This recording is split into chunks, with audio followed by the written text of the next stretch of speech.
अराजकता अराजकता भन्नुभयो। मैले एउटा बिरालोले भन्ने गरेको थियो अरे, दुधको साँची म बिरालो आफै। अराजकताको प्रकाष्ठ सरकार आफै हो र सरकारले जसरी दुधको साँची बिरालो छ त्यस्तै गरेर सरकारले अराजकता आफै गरिरहेछ। सम्माननीय प्रधानमन्त्री जस्तो मान्छे सडकमा आन्दोलन गर्छु मान्छे उतार्छु भनेर भाषण गर्नुहुन्छ, त्यो भएर सम्माननीय प्रधानमन्त्रीलाई यहाँबाट जवाफ दिनुपर्छ। यस्ता अराजक गतिविधि प्रधानमन्त्रीले गर्न पाइँदैन। यो खुकुरी श्यामबहादुरको हातमा कसैले पुर्याएको छ र अर्को कुरा के आग्रह गर्न चाहन्छु भने त्यो खुकुरीको लक्ष्य हाम्रो नेता महेन्द्र यादव मात्रै हो कि लक्ष्य त्योभन्दा अगाडि पनि छ। त्यसकारण त्यो खुकुरी थमाउने प्रवृत्ति को हो? यदि व्यक्ति हो भने व्यक्ति को हो? यदि त्यो खुकुरी श्यामबहादुरका हातमा दिने प्रवृत्ति हो भने त्यो प्रवृत्ति को हो? राज्यको एउटा तहको सरकारको प्रमुखले बिना कारण बिना तथ्य राज्यको जिम्मेवारी सम्हालेका व्यक्तिहरूलाई चोर भन्ने शब्द प्रयोग गर्दै सिंहदरबार जलाउने उद्घोष गर्छ। र यहाँ पूर्व बोल्ने केही मान्यहरूले भन्नुभएको छ कुनै दल विशेषको निर्देशन होइन भनेर भन्नुभएको छ। त्यसलाई हामी मान्छौँ, तर पनि उनले त्यहाँ व्यक्त गरेका विचारहरू, उनले चाहिँ त्यहाँ लगाएको नाराले के कुरा पुष्टि गर्छ भनेदेखि अहिलेको यो प्रणाली, अहिलेको यो संविधान, हामीले ल्याएका कतिपय अहिलेका राज्यका स्थापित मान्यताहरूलाई सिधै चाहिँ अस्वीकार गरेर आलोचना गरेर त्यसको प्रतिकार स्वरूप, त्यसको प्रतिबिम्ब स्वरूप आक्रमण गरेको कुरा त्यहाँ व्यक्त भएको छ। कांग्रेस, एमाले, माओवादी लगायतका संघीय लोकतान्त्रिक गणतन्त्रात्मक पक्षधर राजनीतिक दलहरू पुराना हुन्, खराब छन्, यिनीहरूले यो मुलुकलाई निकास दिन सक्दैन भन्ने एउटा कृत्रिम भाष्य तयार गरेर लोकतन्त्र समाप्त गर्ने यदि कसैको चाहना छ भने त्यो दिवा स्वप्न हुनेछ। म यति पनि कुरा आग्रह गर्न चाहन्छु। सम्माननीय सभामुख महोदय, आज म रूपन्देही क्षेत्र नम्बर 3 का सांसद एवं प्रतिनिधि सभा सदस्य माननीय दीपक बोहराज्यूको तर्फबाट बोल्दैछु। सरकारको गम्भीर ध्यान आकर्षण गराउन चाहन्छु। संसारको शान्ति क्षेत्र भनेर चिनिने लुम्बिनी र विश्वका 60 करोडभन्दा बढी बुद्ध धर्मावलम्बीको आस्था केन्द्र भगवान गौतम बुद्धको वासस्थान लुम्बिनी आज सन् 1967 को अप्रिलमा तत्कालीन राजा महेन्द्र र संयुक्त राष्ट्रसङ्घका महासचिव बीचमा एउटा लुम्बिनी ऐतिहासिक क्षेत्र विकास गुरु योजना तय भयो। तर त्यो गुरु योजना आज अल्पत्र अवस्थित छ। सुन्दैछौँ लुम्बिनी जस्तो पवित्र स्थलमा समेत अनियमितता, भ्रष्टाचार र नीतिवश आर्थिक हिनामिना भइरहेको छ। त्यसले तत्काल छानबिन गरी कारबाही गरियोस्। म सरकार सक्षम यो अनुरोध र अपिल गर्न चाहन्छु। साथसाथै सम्माननीय सभामुख मार्फत प्रधानमन्त्री र सरकारलाई प्रसन्न गर्न चाहन्छु। आज अन्तर्राष्ट्रिय निर्देशन समिति कता छ? त्यो समितिले कहाँ र कुन देशमा लुम्बिनीको विकास गरिरहेको छ? समितिले कहाँ र कहिले कुन देशसँग लुम्बिनीका विकासका लागि पहल गर्यो? यसको जवाफ चाहिन्छ र संस्कृति तथा नागरिक उड्डयन पर्यटन मन्त्रीले पछिल्लो सदनमा यसको जवाफ हामी माग्दछौँ। र सम्माननीय सभामुख महोदय, गौतम बुद्ध अन्तर्राष्ट्रिय विमानस्थल सुचारू हुन्छ भनेर निजी क्षेत्रका मान्छेले 65 अर्ब र गौतम बुद्ध अन्तर्राष्ट्रिय विमानस्थल बनाउनका लागि 42 अर्ब रुपियाँ राज्यको खर्च भयो। अहिलेसम्म पनि 15 महिना भइसक्दा पनि सुचारू भएको अहिलेसम्म पनि एउटा प्लेन राम्रोसँग चल्न सकेको छैन। के कारणले यसको रोकियो? यसको जवाफ माग्छौँ हामी। र सम्माननीय सभामुख महोदय, 1978 मा जापानी वास्तुकला प्राध्यापक डाक्टर टङ्गलले तयार पारेको लुम्बिनी विकास गुरु योजना 45 वर्ष बितिसक्दा पनि अहिले पनि अपुरो छ, अधुरो छ। यो किन अगाडि बढाइएन? यसको जवाब माग्छौँ। र लुम्बिनीलाई कङ्क्रिटको सहर बनाउन खोजिएको छ। यो कार्य तत्काल रोक्नका लागि सरकार सक्षम हामी माग गर्दछौँ। बेहलिया बुटल व्यापारिक मार्ग 6 लेनको सडक 10 वर्ष भइसक्दा पनि सडकको नाम अझै काम बाँकी छ। यसको पुरा गर्न चाहन्छौँ। भैरवा विषयक आर्थिक क्षेत्र सेचमा अरबौँ लगानी भयो, यसको अगाडि बढाउन चाहन्छौँ। र मिटर ब्याजका पीडितहरू अहिले पनि त्यहाँ आन्दोलन छन्, तिनीहरूलाई तपाईँको तत्काल क्षतिपूर्ति दिन अपिल गर्दछौँ। त्यस्तै अहिले मकवानपुर थाक 10 की रोजिसा गोपालीको मृत्यु भयो। धेरैले भन्नुभयो अस्पताल। म उदाहरण दिन चाहन्छु। वीर अस्पताल 1947, त्रिवी शिक्षण अस्पताल 2038, त्रिचन्द्र सैनिक अस्पताल 1982, पाटन अस्पताल सन् 1982, बीबी कोइराला स्वास्थ्य विज्ञान पढाइ 1993 र मेची अञ्चल अस्पताल 2045, भेरी अञ्चल अस्पताल 2022, मध्यपश्चिमाञ्चल अस्पताल 2062 मा स्थापना भए। गणतन्त्र आएदेखि एउटा पनि सरकारी अस्पताल बनेको छैन। अस्पताल नबनाउने अनि संसदमा आएर खुर्लिएर हुँदैन। अस्पताल बनाऊ, त्यसपछि मात्र देशलाई विकास गर्न सकिन्छ। र अर्को कुरा सरकारलाई भन्न चाहन्छु, अराजकता अराजकता भन्नुभयो। मैले एउटा बिरालोले भन्ने गरेको थियो अरे, दुधको साँची म बिरालो आफै। अराजकताको प्रकाश सरकार आफै हो र सरकारले जसरी दुधको साँची बिरालो छ त्यस्तै गरेर सरकारले अराजकता आफै गरिरहेछ। सम्माननीय प्रधानमन्त्री जस्तो मान्छे सडकमा आन्दोलन गर्छु मान्छे उतार्छु भनेर भाषण गर्नुहुन्छ, त्यो भएर सम्माननीय प्रधानमन्त्रीलाई यहाँबाट जवाफ दिनुपर्छ। यस्ता अराजक गतिविधि प्रधानमन्त्रीले गर्न पाइँदैन। यति भन्दै बिदा हुन्छु। हस्, धन्यवाद। सम्मान नेपाली काङ्ग्रेसका सहमहामन्त्री, संविधान सभाका सदस्य, पूर्व सांसद एवं पूर्व मन्त्री महेन्द्र यादवजीका माथि साङ्घातिक आक्रमण भएको छ। एकजना श्यामबहादुर सापकोटा भन्ने मानिसले खुकुरी प्रहार गरेर उहाँका माथि अत्यन्त क्रूरतापूर्वक र साङ्घातिक ढङ्गले आक्रमण गरिएको छ। उहाँको आक्रमणले टाउको पछाडिपट्टिको माथिल्लो भागमा र घाँटीमा खुकुरीको चोट छ। यो आक्रमण हेर्दाखेरि प्रष्ट देखिन्छ आक्रमणकारीको उद्देश्य ज्यान मार्ने नै उद्देश्य हो र ज्यान मार्नकै लागि गरिएको प्रहार अत्यन्त क्रूरतापूर्ण, साङ्घातिक र बर्बर खालको जुन प्रहार भएको छ, यसबाट उहाँको ज्यान बाँचेको स्थिति छ। म सिङ्गो नेपाली काङ्ग्रेसका तर्फबाट, नेपाली काङ्ग्रेस सङ्घीय संसदीय दलका तर्फबाट यो आक्रमणको घटनाको घोर भत्सना गर्न चाहन्छु, घोर निन्दा गर्न चाहन्छु र नेपाल सरकारलाई यसमा पक्राउ परेका दोषी लगायत अरू पनि मानिसहरूको काहीँ कतै संलग्नता छ भने सत्य तथ्य छानबिन गरी कानुन बमोजिम कडाभन्दा कडा कारबाही गरियोस् भन्ने म नेपाली काङ्ग्रेस र संसदीय दलका तर्फबाट नेपाल सरकारसँग माग गर्न चाहन्छु। सम्मान्य सभामुख महोदय, यो घटना सामान्य छैन। त्यसो भएको हुनाले म माननीय गृहमन्त्रीजीलाई, माननीय उपप्रधानमन्त्रीज्यू र गृहमन्त्रीज्यूलाई म आग्रह गर्न चाहन्छु, यसपछि बस्ने प्रतिनिधि सभाको यो बैठकमा यो घटनाका बारेमा सम्पूर्ण सत्य तथ्य विवरणको जानकारी र यसमा भए गरेका सम्पूर्ण कामहरूको विवरण उहाँले यो गरिमामय सदनमा प्रस्तुत गर्नुहुनेछ भन्ने पनि म नेपाली काङ्ग्रेस संसदीय दलका तर्फबाट माग गर्न चाहन्छु। सम्मान्य सभामुख महोदय, अहिले हाम्रो पार्टीको सहमहामन्त्री महेन्द्र यादवजी ट्रमा सेन्टरमा उपचाररत हुनुहुन्छ। उहाँ स्वास्थ्य लाभ गरिरहनु भएको छ। म उहाँको शीघ्र स्वास्थ्य लाभको पनि कामना गर्न चाहन्छु। सभामुख महोदय, हामी सङ्घीय लोकतान्त्रिक गणतन्त्रात्मक व्यवस्थामा छौँ। हामीले यो व्यवस्थालाई बहुलवादमा आधारित बहुदलीय प्रतिस्पर्धा सहितको सङ्घीय लोकतान्त्रिक गणतन्त्र र संसदीय पद्धतिका रूपमा अवलम्बन गरेका छौँ, विकास गरेका छौँ र यसमा हामी काम गरिराखेका छौँ। यो व्यवस्था नेपाली जनताको 70 वर्षभन्दा पनि लामो त्याग, तपस्या र एउटा ठुलो आन्दोलन, क्रान्तिहरूको इतिहास निर्माण गरेर नेपाली जनताले यो व्यवस्थामा यो देशलाई पुर्याएका हुन्। र म के आग्रह गर्न चाहन्छु भने आज पनि नेपाली जनता यो देशमा लोकतन्त्रको पक्षमा छन्, बहुलवाद सहितको बहुदलीय व्यवस्थाको पक्षमा छन्। आज पनि नेपाली जनता संघीयताको पक्षमा छन्, नेपाली जनता गणतन्त्रको पक्षमा छन्। म यो आग्रह गर्न चाहन्छु। जनताको चाहना के हो, जनताको आकाङ्क्षा के हो, नेपाली जनताले कुन व्यवस्था अवलम्बन गर्न चाहेका छन् भन्ने विषयको मापन भनेको, त्यसको यन्त्र भनेको निर्वाचन हो।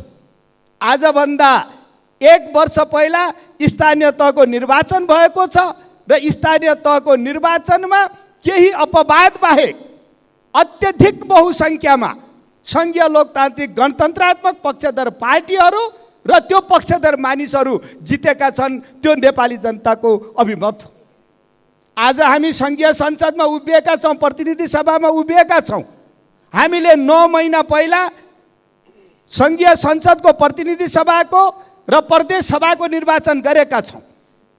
आज म आग्रह गर्न चाहन्छु, नेपाली जनताको 9 महिना पहिला अभिव्यक्त भएको मत आज यो सम्मानित सदनमा 95% भन्दा बढी छ। त्यो मत भनेको सङ्घीय लोकतान्त्रिक गणतन्त्रको पक्षको मत हो। म यति कुरा यसकारण निवेदन गर्दैछु, यसकारण म आग्रह गर्दैछु कि आज यो देशमा कृत्रिम रूपले कथाकथित रूपले एउटा भाष्य तयार गर्ने प्रयत्न भएको छ। त्यो भाष्य भनेको के हो भने नेपाली जनता सङ्घीय लोकतान्त्रिक गणतन्त्रात्मक व्यवस्थासँग सहमत छैन। यो व्यवस्था ल्याउनका लागि यो देशमा सबैभन्दा ठुला क्रान्ति र राजनीतिक अभियान सञ्चालन गर्ने Nepali Congress, Nepal communist party एमाले, नेपाल कम्युनिस्ट पार्टी माओवादी लगायत यो सदनमा भएका सङ्घीय लोकतान्त्रिक गणतन्त्रात्मक पक्षधर पार्टीहरू पुराना पार्टी खत्तम हुन्, खराब हुन्, के पनि होइनन् भन्ने एउटा कृत्रिम भाष्य तयार गर्ने प्रयत्न भइरहेको छ। म यो आग्रह गर्न चाहन्छु। यो भावना, यो भाष्य नेपाली जनताको भावना र भाष्य होइन। यो कृत्रिम रूपले यो व्यवस्थाका विरुद्ध आक्रमण गर्ने एउटा पूर्व तयारीका रूपमा नियोजित रूपले केही मानिसहरूले यो भाष्य तयार गर्दैछन्। म यो आग्रह गर्न चाहन्छु। म के निवेदन गर्न चाहन्छु भने यस्ता खालका भाष्य तयार गरेर हामी यो सङ्घीय लोकतान्त्रिक गणतन्त्रात्मक व्यवस्थाबाट विचलित हुने, भाग्ने कुनै कारण छैन, अवस्था छैन। किनभने यो नेपाली जनताले त्याग, तपस्या र बलिदानबाट ल्याएको व्यवस्था हो। लोकतन्त्रमा पनि केही कमी हुन सक्छन्, केही कमी कमजोरीहरू हुन सक्छन्, मानिस विशेषका गल्तीहरू हुन सक्छन्, तर लोकतन्त्र भनेको आजका दिनमा संसारको सबैभन्दा उत्कृष्ट व्यवस्था हो। नेपालले मात्रै होइन, विश्वले नै एउटा कुरा मानिराखेको अवस्था हो। लोकतन्त्र संसारको सबैभन्दा उत्कृष्ट व्यवस्था हो र संसारभरि सम्भावना भएका, विकल्प रहेका व्यवस्थामा सबैभन्दा राम्रो व्यवस्था हो भनेर स्थापित भएको तथ्य हो। त्यसकारण लोकतन्त्रमा यदि कमी कमजोरी छ, लोकतन्त्रमा केही खराबीहरू छन् भने पनि लोकतान्त्रिक व्यवस्थाले ती कमी कमजोरीलाई आफै ठिक गरेर लैजाने ल्याकत राख्दछ। म यो आग्रह गर्न चाहन्छु। त्यसकारण आफ्ना फरक मतहरू, आफ्ना धारणाहरू, आफ्ना विचारहरू शान्तिपूर्ण ढङ्गले राख्न सकिन्छ। अभिव्यक्तिको स्वतन्त्रता छ, लोकतन्त्र छ। बहुदलीय व्यवस्था मात्रै होइन, बहुलवाद छ। तर आफूसँग असहमत हुने मानिसहरूले राखेका कुराहरू, आफूसँग असहमत हुने विचारलाई निषेध गर्नका लागि खुकुरी कहिले पनि विकल्प हुन सक्दैन, हत्या, हिंसा र आतंक विकल्प हुन सक्दैन। म यो आग्रह गर्न चाहन्छु। त्यसो भएको हुनाले कहिले भौतिक रूपले खुकुरीको आक्रमण भइरहेको छ, कहिलेका मान्छेका जिब्रो खुकुरीका रूपमा यो व्यवस्थाका माथि आक्रमण भइरहेको छ। यी कृत्रिम रूपले बनाएका भाष्यहरू, कृत्रिम रूपले यसरी चाहिँ त व्यवस्थालाई कमजोर गर्नका लागि उठेका खुकुरीहरूलाई हामीले राम्रोसँग चिन्नुपर्छ। म यति आग्रह गर्न चाहन्छु। नेपाली काङ्ग्रेसका नेताको कुरा मैले गरिसकेँ। खुकुरी प्रहार गरेर नेपाली काङ्ग्रेस सकिन्छ, खुकुरी प्रहार गरेर काङ्ग्रेस मर्छ भनेर यदि कसैलाई लागेको छ, त्यो भ्रममा कोही हुनुहुन्छ भने म आग्रह गर्न चाहन्छु त्यो भ्रम अहिलेदेखि निकालिदिए हुन्छ। म यति आग्रह गर्न चाहन्छु, खुकुरी प्रहार गरेर काङ्ग्रेस मर्दैन, सकिँदैन। म यो निवेदन गर्न चाहन्छु। काङ्ग्रेस लोकतन्त्रका पक्षमा अविचलित ढङ्गले उभिएको पर्वत हो। मानिसले खुकुरी प्रहार गरेर काङ्ग्रेस सकाउँछु भन्नु र टाउको जुदाएर, टाउकोले हिर्काएर पर्वत खसाउँछु भन्नु एउटै हो। म यो आग्रह गर्न चाहन्छु। यो काङ्ग्रेस लोकतन्त्रका पक्षमा अविचलित रूपले उभिँदै रहँदा राणाहरूले आफ्ना टाउका जुदाएका छन्, टाउका फुटे, काङ्ग्रेसको पर्वत उभिराख्यो। पञ्चायतले टाउको जुदाएको छ, राजाले टाउको जुदाएको छ। म के आग्रह गर्न चाहन्छु भने संसारको इतिहासमा पहाडसँग जुझ्ने टाउकाहरू फुट्छन्, तर पहाड फुटेको इतिहास छैन। म यति आग्रह गर्न चाहन्छु। त्यसो भएको हुनाले खुकुरी प्रहार गरेर काङ्ग्रेस, एमाले, माओवादी लगायतका सङ्घीय लोकतान्त्रिक गणतन्त्रात्मक पक्षधर राजनीतिक दलहरू पुराना हुन्, खराब छन्, यिनीहरूले यो मुलुकलाई निकास दिन सक्दैन भन्ने एउटा कृत्रिम भाष्य तयार गरेर लोकतन्त्र समाप्त गर्ने यदि कसैको चाहना छ भने त्यो दिवा स्वप्न हुनेछ। म यति पनि कुरा आग्रह गर्न चाहन्छु।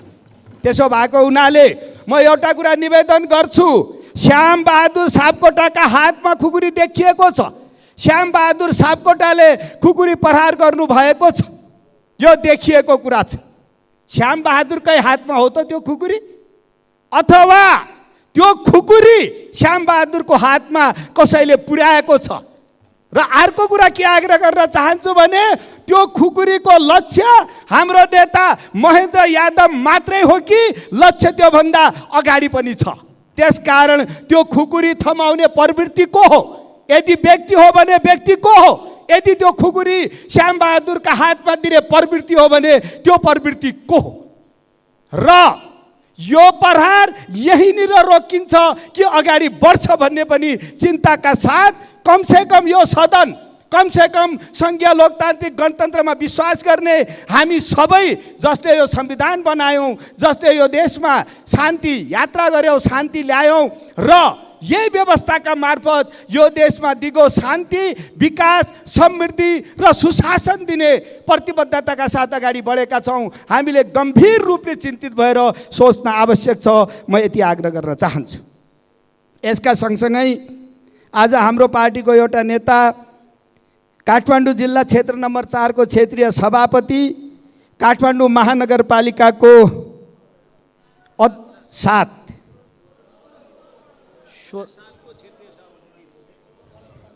म भन्दैछु सम्मानीय सभामुख महोदय, हाम्रो पार्टीको नेता काठमाडौँ जिल्ला क्षेत्र नम्बर 7 को क्षेत्रीय सभापति, काठमाडौँ महानगरपालिका वडा नम्बर 16 को वडा अध्यक्ष, आदरणीय युवा नेता मुकुन्द रिजालजीको असामूहिक र अप्रत्याशित निधन भएको छ।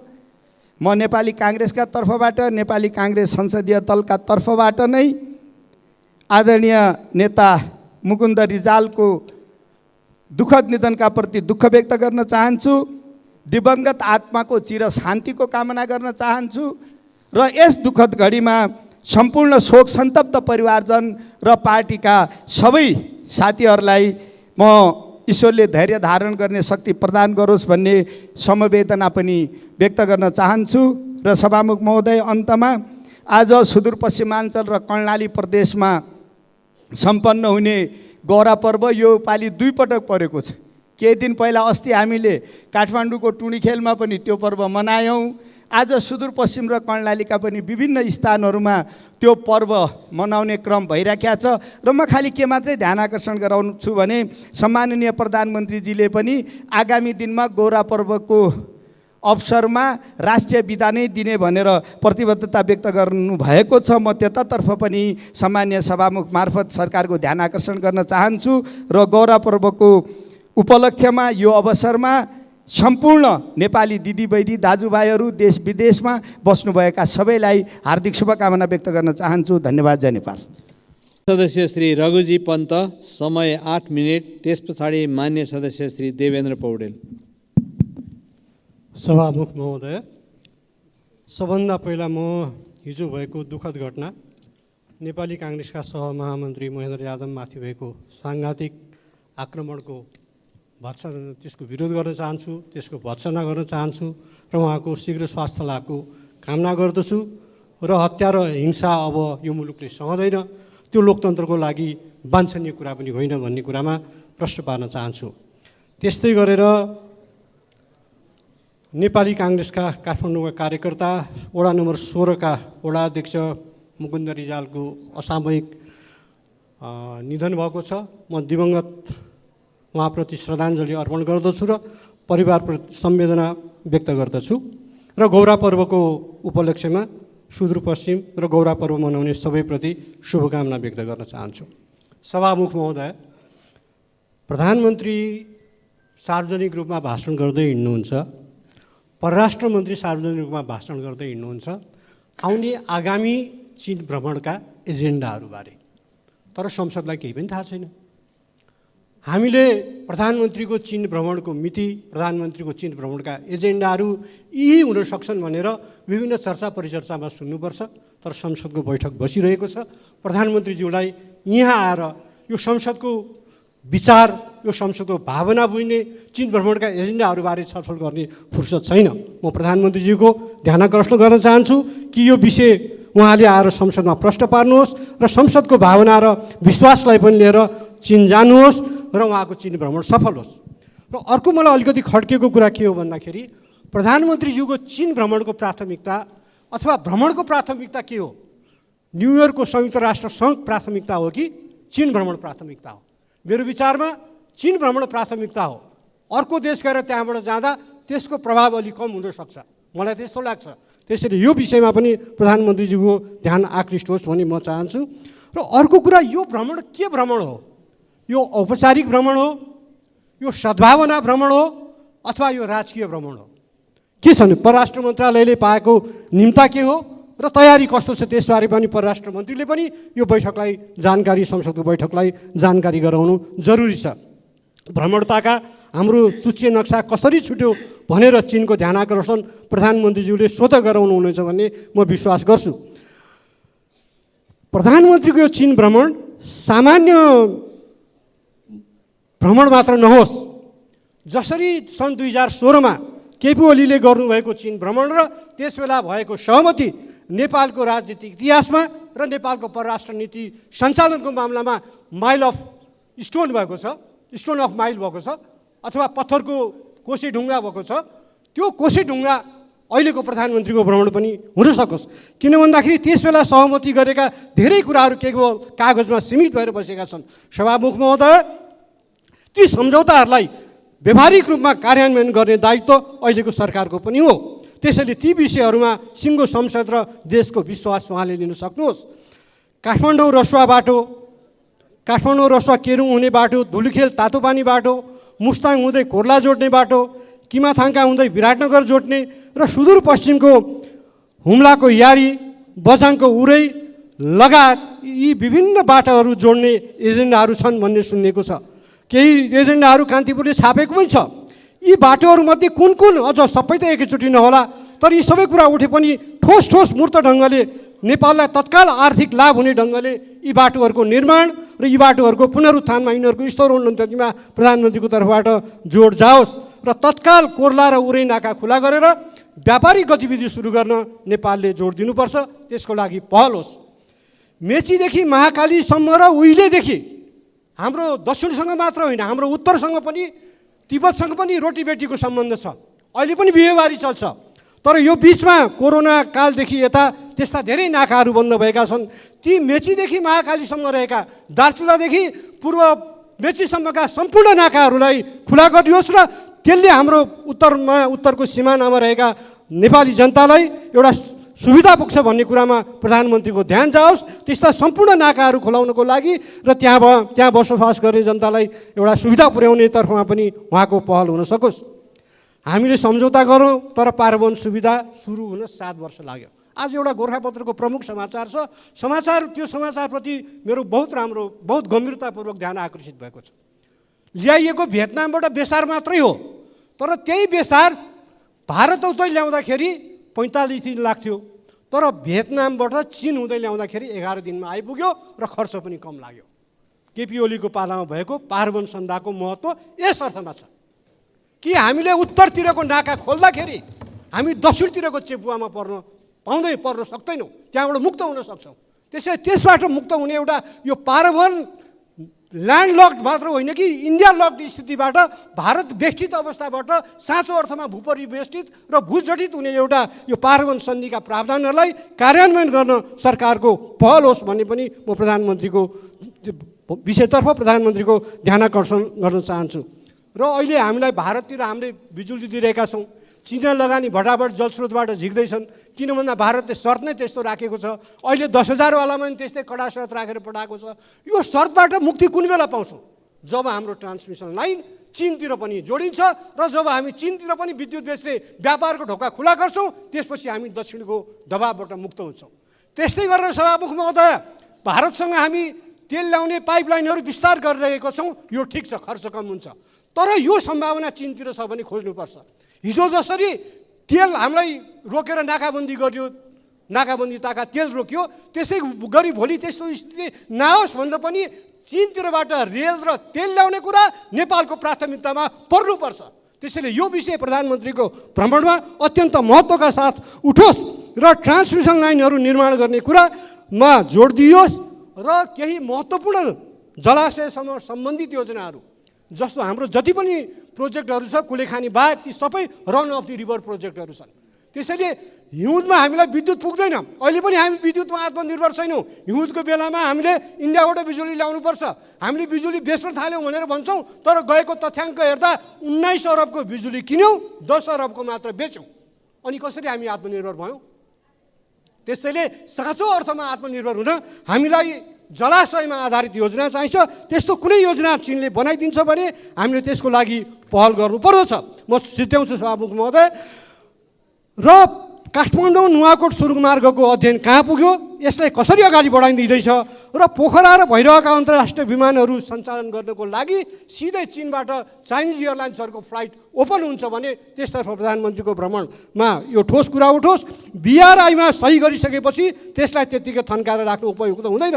नेपालको लागि आर्थिक रूपले फलदायी हुने महत्त्वपूर्ण योजनाहरू छन् भने BRI-का ती योजनाहरूलाई कार्यान्वयनमा अगाडि बढाउनुपर्छ र मूल कुरा हामीलाई उद्योग पनि चाहिएको छ। त्यसैले चिनिया पुँजी र चिनिया प्रविधि, चिनिया पुँजी र प्रविधि नेपालमा ल्याउन, नेपालमा लगानी बढाउनको लागि पनि प्रधानमन्त्रीबाट ठोस पहल होस् र यी विषयहरूमा उहाँका एजेन्डा के छन् बाहिर अखबारमा आएको छन्, विभिन्न अखबारमा, तर ती विषयहरूमा ठोस ढङ्गले यो संसदभित्र छलफल होस् र उहाँ सिङ्गो यो संसद र नेपाली जनताको विश्वास लिएर चीन भ्रमणमा जानुहोस् र उहाँको चीन भ्रमणलाई फलदायी बनाउन सक्नुहोस् भन्ने शुभकामना व्यक्त गर्न चाहन्छु। धन्यवाद।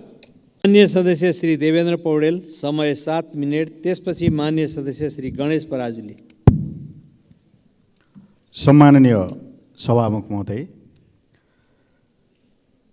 युरोपमा निकै अराजकता फैलिएको बेला त्यहाँको एकजना दार्शनिक हेगेलले विवेक र मानवता नभएको राज्यमा अराजकता मात्रै बाँच्ने छ भनेर उहाँले गम्भीरतापूर्वक भन्नुभएको थियो। सम्माननीय सभामुख महोदय, आज हामीलाई त्यही प्रकारको अनुभूति भएको छ। संविधान सभा सदस्य, नेपाली काङ्ग्रेसका सहमहामन्त्री महेन्द्र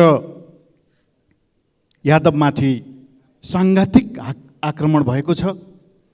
यसको घोर निन्दा, भर्त्सना र त्यस प्रकारका प्रवृत्ति र तत्त्वहरूलाई राज्यको कानुनी प्रक्रियाभित्र ल्याउनको निम्ति पनि सम्माननीय सभामुख महोदय मार्फत हाम्रो पार्टी नेकपा माओवादी केन्द्र संसदीय दलको तर्फबाट यो लोकतान्त्रिक आन्दोलनमा सहभागी भएका सम्पूर्ण दल, नागरिक समाज र सम्पूर्णको तर्फबाट हार्दिक अनुरोध गर्न चाहन्छु।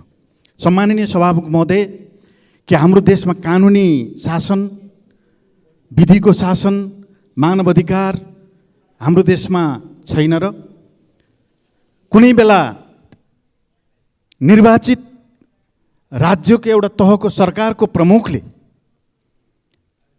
बिना कारण, बिना तथ्य राज्यको जिम्मेवारी सम्हालेका व्यक्तिहरूलाई चोर भन्ने शब्द प्रयोग गर्दै सिंहदरबार जलाउने उद्घोष गर्छ। हो कि होइन, भनेनन् भन्ने कुरा सम्माननीय सभामुख महोदय उहाँहरूको आफ्नै भाषाबाट हामीले बुझौँ र कुनै बेला एउटा महत्त्वपूर्ण कार्यक्रममा आमन्त्रित भएर गएका व्यक्तिहरूमाथि साङ्घातिक आक्रमण हुन्छ र यहाँ पूर्व बोल्ने केही मान्यहरूले भन्नुभएको छ कुनै दल विशेषको निर्देशन होइन भनेर भन्नुभएको छ। त्यसलाई हामी मान्छौँ, तर पनि उनले त्यहाँ व्यक्त गरेका विचारहरू, उनले चाहिँ त्यहाँ लगाएको नाराले के कुरा पुष्टि गर्छ भनेदेखि अहिलेको यो प्रणाली, अहिलेको यो संविधान, हामीले ल्याएका कतिपय अहिलेका राज्यका स्थापित मान्यताहरूलाई छिडै सिधै चाहिँ अस्वीकार गरेर आलोचना गरेर त्यसको प्रतिकार स्वरूप त्यसको प्रतिबिम्ब स्वरूप आक्रमण गरेको कुरा त्यहाँ व्यक्त भएको छ। सम्माननीय सभामुख महोदय, अधिकार प्राप्तिको निम्ति यो प्रणाली ल्याउनको निम्ति लोकतान्त्रिक प्रणाली स्थापित गर्नको निम्ति हजारौँ शहीदहरूले बलिदान गर्नुभएको छ। सयौँहरूले जेलका चिसा छिँडीमा आफ्नो भरभराउँदो जीवन अर्पण गरेर यो प्रणाली हामीले ल्याएको हो। यो प्रणाली ल्याउनको निम्ति हामी हिजो लड्यौँ। यो प्रणालीको रक्षा गर्नको निम्ति पनि फेरि आवश्यक पर्यो भने लड्ने प्रतिबद्धता र विश्वास म व्यक्त गर्न चाहन्छु। किनभने यो प्रणाली हामीले ल्याएको, यो प्रणालीको रक्षा गर्ने दायित्व पनि हामीकै छ। र यस प्रकारका अराजक गतिविधि र तत्त्वहरूलाई राज्यको कानुनी प्रक्रियाभित्र ल्याएर कारबाही गर्नको निम्ति पनि म हार्दिक अनुरोध गर्न चाहन्छु र महेन्द्र यादवको शीघ्र स्वास्थ्य लाभको कामना म व्यक्त गर्न चाहन्छु।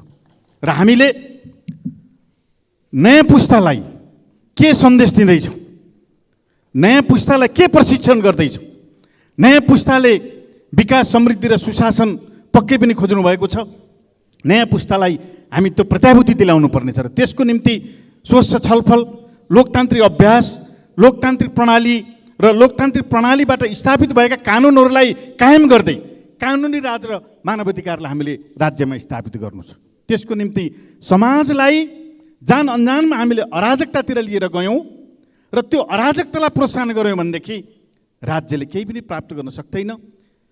दार्शनिक हेगेलले भने जस्तै हामी पनि अराजकताको शिकार बन्नेतिर जान्छौँ। त्यसकारणले सम्माननीय सभामुख महोदय, यस प्रकारका अराजक क्रियाकलापलाई रोक्नको निम्ति राज्यका सम्पूर्ण निकायहरू, राजनीतिक दलहरूले हामीले गम्भीरतापूर्वक सोचेर यस प्रकारका प्रवृत्तिलाई निरुत्साहित गर्ने र अझ घोषणा गर्दै हिँड्ने, जसलाई भेट्यो त्यसैलाई हामी आक्रमण गर्नेछौँ भनेर सामाजिक सञ्जालमा बोल्दै हिँड्ने, सामाजिक सञ्जालमा भन्दै हिँड्ने र त्यो प्रकारको प्रवृत्तिलाई प्रोत्साहन गर्ने र त्यसैमाथि हामाहा गरेर त्यसैमाथि अगाडि बढ्ने प्रवृत्तिलाई पनि हामीले निरुत्साहित गर्नै पर्छ। त्यसो गर्न सकिएन भनेदेखि समाज राज्यविहीन अवस्थामा अराजक भएर जान्छ र मानवताको मृत्यु हुन्छ। सम्माननीय सभामुख महोदय, त्यसो भएको हुँदाखेरि यस प्रकारका प्रवृत्तिहरूलाई हामीले नियन्त्रण गर्नको निम्ति यहाँ राजनीतिक दल, नागरिक समाज, बौद्धिक समुदाय, पत्रकार लगायतका सम्पूर्ण पक्षहरू एकजुट भएर यो प्रवृत्तिलाई निषेध गर्नको निम्ति हामी अगाडि बढ्नु आजको इतिहासको आवश्यकता। यसो गरिएन भने आखिरी को कहाँनिर कहाँ के काममा हिँड्दाखेरि उसको जीव ज्यान असुरक्षित हुने हो भन्ने कुरा यस प्रकारका घटनाहरूले प्रकट गरेका छन्। त्यसो भएको हुँदाखेरि यस प्रकारका अपराधिक क्रियाकलापमा सहभागी भएका व्यक्तिहरूलाई त्यो व्यक्तिको पछाडि अरू कुनै तत्त्व, प्रवृत्ति र शक्ति छ भने पनि उनीहरूलाई समेत राज्यको कानुनी प्रक्रियाभित्र ल्याउनको निम्ति सम्माननीय सभामुख महोदय मार्फत नेपाल सरकारको गम्भीर म ध्यान आकर्षण गराउन चाहन्छु। सम्माननीय सभामुख महोदय, त्यसै गरिकन 5 वर्षीय रोजिना गोपालीको निकै दर्दनाक मृत्यु भएको पनि हामीले सुन्यौँ र अस्पतालमा 2 घन्टासम्म बालिका चिच्चाइरहँदाखेरि हाम्रो उपचार गर्ने प्रणाली कति कमजोर रहेछ भन्ने कुराको निकै दर्दनाक पीडा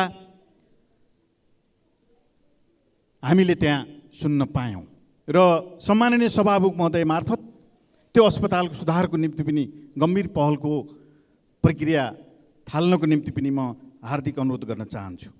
मुकुन्द रिजाल वार्ड नम्बर 16 का वडा अध्यक्षको मृत्यु भएको छ, उहाँप्रति हार्दिक श्रद्धाञ्जली व्यक्त गर्दै डेङ्गु रोग निकै मर्माहत बनाएर नेपाली नागरिकलाई घाइते बनाउँदै अगाडि बढेको छ, देखिँदैन। तर त्यो रोग नियन्त्रण गर्नको निम्ति पनि सम्बन्धित निकाय यस प्रकारका अरू रोगहरू नियन्त्रण गर्नको निम्ति पनि स्वास्थ्य प्रणालीलाई चुस्त बनाउनको निम्ति सम्माननीय सभामुख महोदय मार्फत नेपाल सरकारको गम्भीर ध्यान आकर्षण गराउन चाहन्छु र यति कुरा राख्दै मेरो आफ्नो भनाइ अन्त्य गर्न चाहन्छु। धन्यवाद।